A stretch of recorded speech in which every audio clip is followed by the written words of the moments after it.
The worst of this storm seems to be over, but it lashed out over the bay today and it caused over 150,000 people to lose power. It brought down trees and power lines, and tragically, it even killed at least 2 people that we know of tonight. We have an alert for drivers on the peninsula right now as well. A stretch of Highway 101 is completely blocked off for a mile and a half in San Mateo County. So here's a live look at the highway right there. You can see.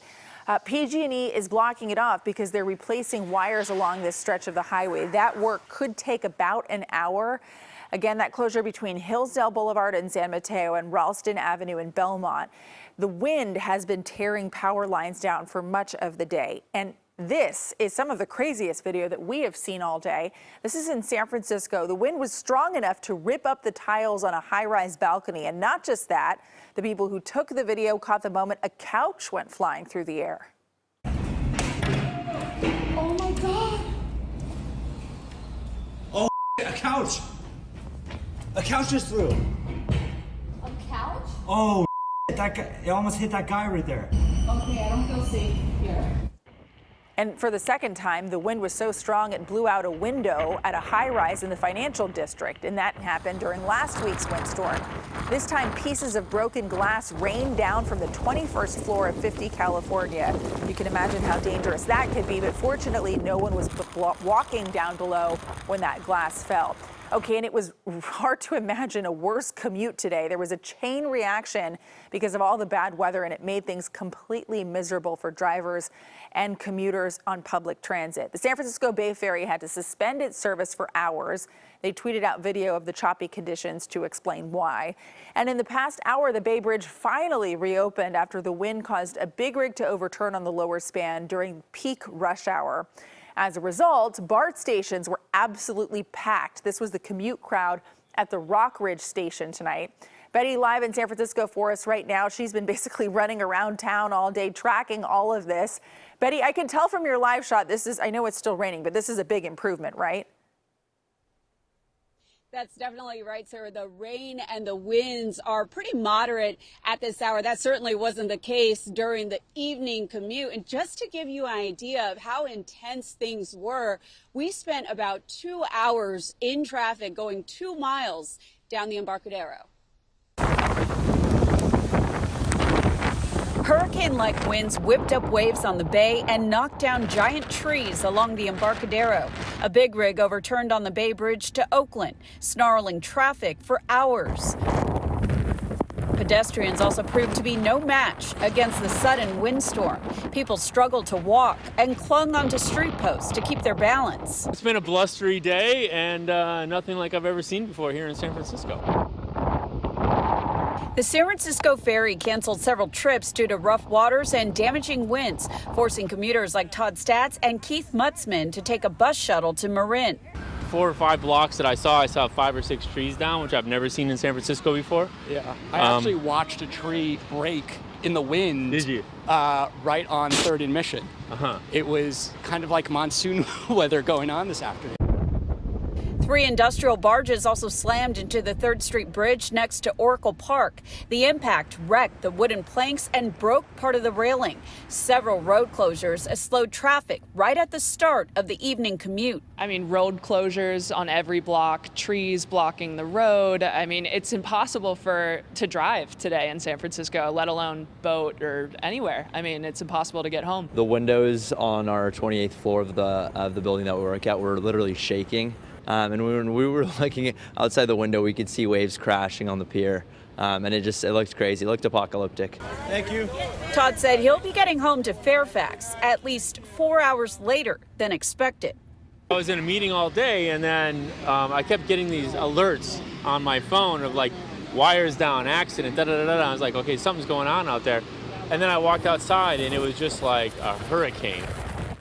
Okay, so this is unusual for us. Betty, I know you lived in Miami for a while. I lived in Houston, where this kind of thing is a little bit more common. So how did today's storm compare to your time there? Well, certainly I covered a lot of tropical storms during my time there, and the winds were very, very similar today. And I have to say, during the height of the storm, I almost felt like I went airborne, you know, like Mary Poppins. I was sliding all over the street. It was unreal, the force of these winds that we felt out here today. Sarah? I would have to agree. I mean, the winds along the Embarcadero today were some of the strongest I've ever felt. Betty, thanks for dealing with all of that for us to bring us the story. We owe you big time. All right, so here's a live look at PG&E's outage map. This has been another big problem today. There are still a lot of outages. This is an improvement from what we saw a couple of hours ago when we were on the air. Right now, 123,000 customers, though, are still in the dark. Taking a closer look at the numbers, 62,000 in the East Bay, 25,000 in the city, 21,000 on the peninsula, and 7,000 in the South Bay. So Paul has been with us all day. You know, you warned us about this storm. Yeah.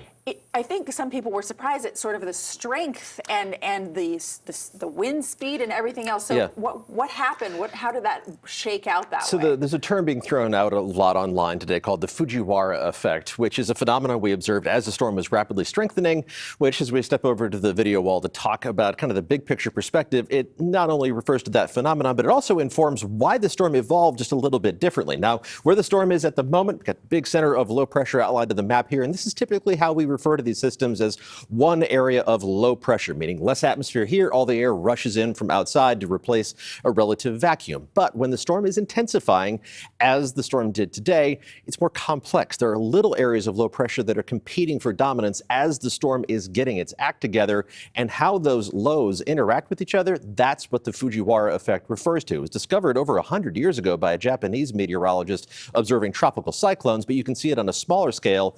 This is the radar loop that I tweeted out about noon today as one of those smaller lows was headed for the Santa Cruz County coast. And this produced widespread damage within Santa Cruz County with those gusty winds associated with that smaller area of low pressure. Now, it looks like this is orbiting around kind of the parent low, like a planet orbits around a star. But actually, these interact with each other more like a binary star system where those two stars rotate around a common shared center of gravity. So these are actually impacting each other. This smaller, weaker area of low pressure was able to drag the parent storm system a little bit farther to the north. So instead of the storm intensifying farther down the coast towards Big Sur, it really rapidly intensified almost directly over the Bay Area, which is why we had such a high impact from this storm system across the entire region. Now, this is something we see on all scales in the atmosphere. We see it within tornadoes, with these little suction vortices within a large tornado swirling around and interacting with each other following that Fujiwara effect. We see it within the eye of a well-developed hurricane,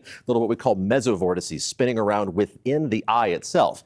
We see it even with hurricanes themselves, or tropical cyclones. These are cyclones in the southern hemisphere, which is why they're spinning the opposite way, interacting with each other and affecting how the other evolves. That's the kind of thing that we were observing in the atmosphere off the coast of the Bay Area. Not something that we typically talk about, but it resulted in a much more intense system, both in terms of wind and in terms of the rain that continues to fall across so much of the Bay Area. We're going to zoom in for a closer look at First Alert Doppler coming up in a few minutes, show you some of the flood advisories and warnings that are in effect, and take a look at when this is going to settle down. Yeah, a lot of us looking forward to that. And, you know, speaking of warnings and watches, there is a lesson tonight about why those are so important because of just how dangerous this weather could be. The winds were so powerful today, they actually caused 2 deadly freak accidents when falling trees crashed down on top of moving cars. At about 7 o'clock tonight in Walnut Creek, a tree fell onto a car and killed a person inside.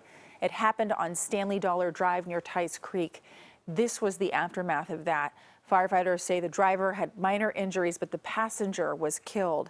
And across the bay in Menlo Park, a falling tree crashed on top of a work truck on Alpine Road. It killed the driver.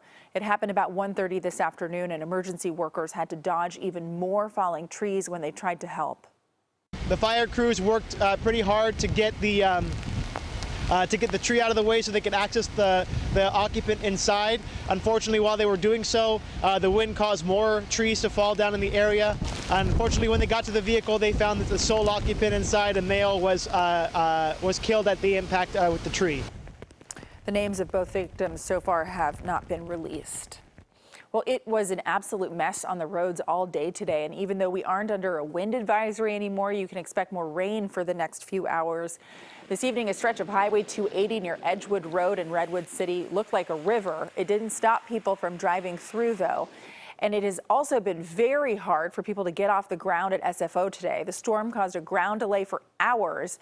There were 92 flight cancellations at SFO today and 440 delays.